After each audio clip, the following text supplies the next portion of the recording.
Working as a state delegation. If there is more than one person representing your state, here is a tool for coordinating your efforts and making the greatest impact. Let's talk about Senate meetings. Your entire state delegation will attend both Senate meetings together. Decide ahead of time who will speak about each part of your agenda for the meetings. Localize it. Paint a picture of how the bills will directly affect the lives of the people in your state. If certain individuals relate directly to a piece of legislation, have them speak about it. So, for example, if anyone in your delegation is military personnel or a veteran, maybe a federal employee, adoptive parents, that personal story will underscore the importance of the legislation.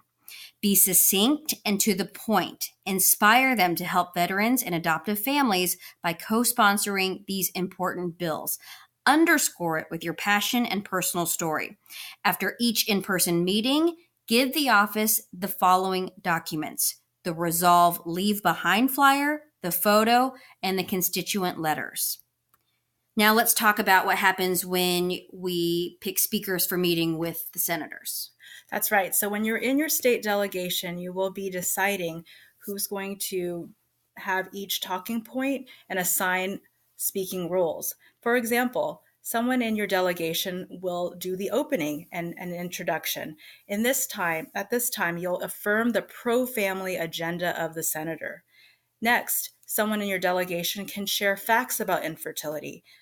This is a good time to share the personal story. And then you will cover each one of the asks. That is, in this case, the Access to Infertility Treatment and Care Act, the Women's Veterans and Families Health Services Act, Every Child Deserves a Family Act, and medical research funding.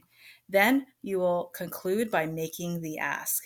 When you meet with the House, you will be including the PCOS Awareness Month resolution in your coverage of the bills, and then conclude by making the ask. So, in terms of drop-offs, for any representative from your state who will not be visited by a constituent on Advocacy Day, it is important to drop off constituent letters and the leave behind at their office. You want every representative from your state to know about and support our legislation. So, work with your state captain to determine the offices that need drop-offs. Divide up the representatives who do not have meetings with Resolve or ASRM advocates and assign people to do drop-offs to those offices. Now, before you go to the Hill, make sure to check if we have any constituent letters for those representatives to include in your drop-off information. Plan the drop-offs around your scheduled meetings. The scheduled meetings are your first priority, but there should be plenty of downtime for you to do drop-offs as well. When you drop off materials, introduce yourself to the receptionist as being from that state and ask the receptionist if there is a staffer who can meet with you briefly to talk about legislation that matters to you. Let them know you're in town for a special advocacy day fly-in.